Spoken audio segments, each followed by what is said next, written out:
क्या कि राजनीति में आइटम नंबर्स नहीं होता है कि आप एक परफॉर्मेंस दें और उसके बाद आप विलीन हो जाएं। Rahul returns is the top trend on Twitter today. He is there, but there's no point of him being there.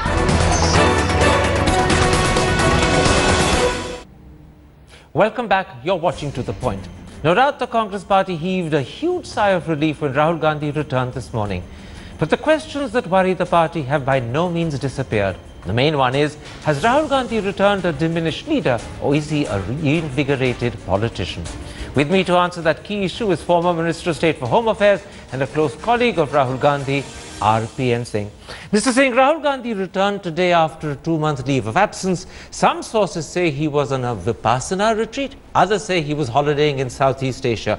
Can you confirm where he was and what he was doing? See, the larger issues, I think it's extremely unfortunate that for the last 56 days, people have been worried about where he's been and which country he's visiting. Okay, because he's important. If he were not, no one would care. He actually asked and he said he's going for a to introspect, a political introspection. But was he introspecting in Vietnam and Burma, as the sources say? Was it a Vipassana introspection? Karan, is that important whether he was doing it in Vietnam, Cambodia or any else?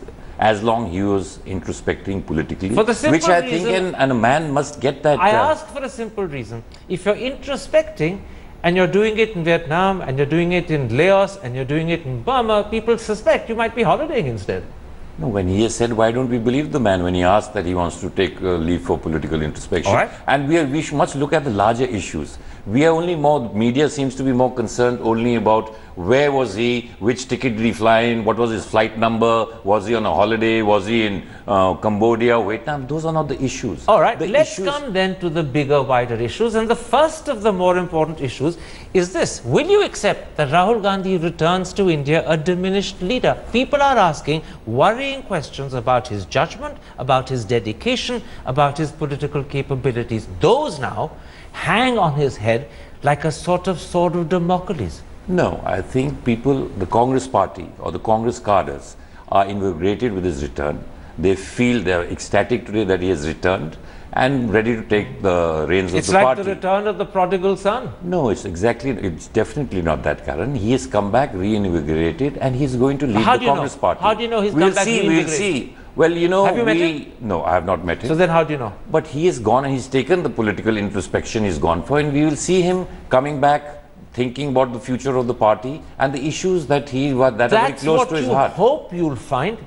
Well, why do we only see the negative aspect of it? I can understand the Gandhis have been judged very unfairly. You can understand, you know, I would just like to tell you. I can understand that you view Rahul Gandhi with enormous faith and trust. The rest of us who don't have that same relationship are more skeptical and objective. Let me give you 3 reasons why people think Rahul Gandhi returns a diminished man. First of all, a spate of Congress leaders, some speaking directly, some speaking indirectly, have, whilst declaring loyalty to Sonia Gandhi, actually raised questions about whether Rahul is fit to be Congress president. A few have even specifically said he must not take over now. We need at least 3 more years of Sonia. And I put it to you, those comments are a vote of no confidence.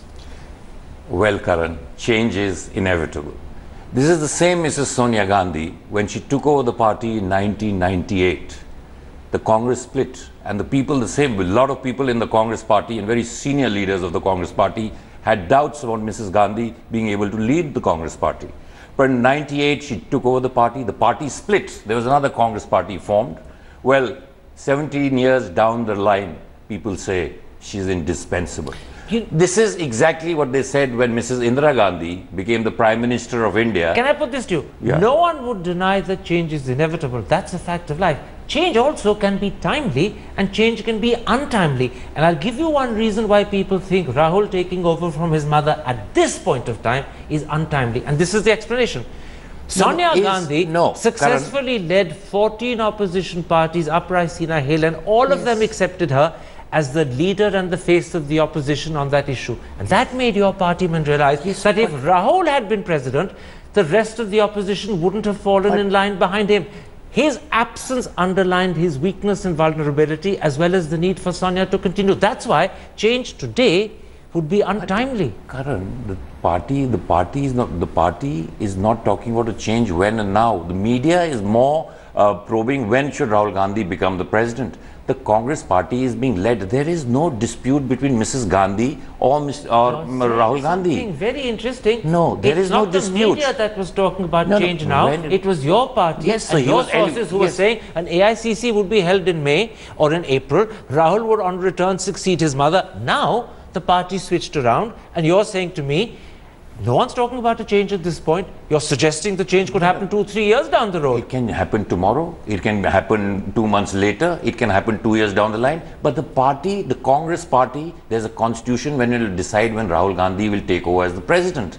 I don't know why political parties, while he's not taken over as yet, why they have started this debate, Sonia Gandhi versus Rahul Gandhi. Oh, it definitely is, they are working in unison towards... You're a superb politician, because what you're actually doing is sliding out of what your partyman was saying so often at the start of this year. They were giving virtual commitments that there would be an AICC in April. They were giving virtual commitments that Rahul would succeed his mother. Obviously, they were doing it behind closed doors. Obviously, they were doing it sotto voce. They can't do it in public on camera, but they were doing it. You know it and I know it. Now, as a result of Rahul's behavior and the disillusionment, they're backing out of all of that and saying, who says the change is going to happen now? Where is the disillusionment? You know, people can have their opinions. If certain leaders, none of the Congress leaders have said anything against Mr. Rahul Gandhi. Oh, well, hang on a second. Well, I will quote a Congress leader, Sandeep Dixit, in the Times of India this morning. This is what he said. Rahul not being here has certainly affected morale. Our energy would have been much more had he been there. The timing of his departure was not right. And by the way, on timing, Digvijay Singh has also criticized Rahul. Well, they can have their personal opinions, you know. They do not make up the Congress party. Every leader in the Congress party can have their own opinions. Somebody has said that they have a more comfort level with Mrs. Gandhi. That's absolutely okay. Absolutely. And Sheila Dixit. Sheila Dixit. So somebody can have Sheila Dixit. But I can have Singh. Karan, two former chief ministers. Karan, I can have more comfort coming on your show and not have that much comfort on going other. And I would thank you for that, but my rivals wouldn't. Similarly, Sonia Gandhi will thank them for having high comfort levels, but Rahul won't. But human beings have a choice, Karan. Don't you have comfort with certain people and don't have? Precisely. But that does not mean you do not accept the leadership of another person. No. This is very interesting. Human beings have a choice, and the choice they have is to choose who their leader should be and when he or she should become. At the moment, the choice is going against Rahul. See, I'll tell you. I'll just give me 2 minutes, Karan. I'll tell you when Mrs. Indira Gandhi was made the Prime Minister of this country, everyone thought she's going to fail, and she was elected thinking, that's what they said that time, that she's going to be a Gungi Guriya. That's anything but she was not a Gungi Guriya. When they made Mrs. Sonia Gandhi became the president of the Congress party, the Congress split and they said she is going to destroy the Congress party. Today, 17 years later, they say she's indispensable. When J.R.D. Tata was going to give up the reins of Tata Empire... What makes you think Rahul can repeat what his mother or his grandmother have done? Do you simply go by the fact that as their son and grandson, it's in his genes? Is that your hope? Or have you seen some spark in him? Yes, definitely I've seen spark. And share it with me. What hasn't... Share it with me. To see the kind of commitment he has to the people of this country. The kind of... Commitment? Yes. Did you use the word commitment? Yes, commitment. Then to the people. Can I interrupt? Today we're talking about land acquisition. You talk about commitment. Yes. And this is a man who's the vice president of party who vamoosed on the day Parliament began for a critical budget session, who vamoosed when the land acquisition bill which he championed was under threat, when he was most needed. He was least present. He is the man who brought about the land acquisition bill that we are all fighting for.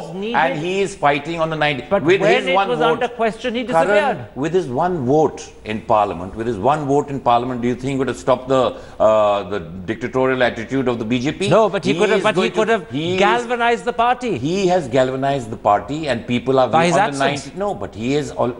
We are talking about the land bill because that's the issue when he was in government, when the Congress was in government. But when it was under challenge, he was missing. He's there on the 19th, the rally is there. If he's not there for 5 days or 10 days in the budget session, that does not mean that the land bill would not have passed. Do you know the joke they make about Rahul Gandhi? They say there's a saying in the English language, when the going gets tough, get going. They say Rahul took it so literally, he was literally gone. Well, he in vanished. Uttar Pradesh, when the Congress has never won, he was the man who single-handedly campaigned for 200 public appearances he made in Uttar Pradesh. He put in heart and soul. He has travelled the breadth and length of this country, meeting the poor people of this country. You know, he walked from Bhatta Parsol to Aligarh, and he brought about the land acquisition bill. And he has brought about the forest dwellers bill. Says? Yes, Sheila Dixit says, even though she denies saying it, PTI says she said it.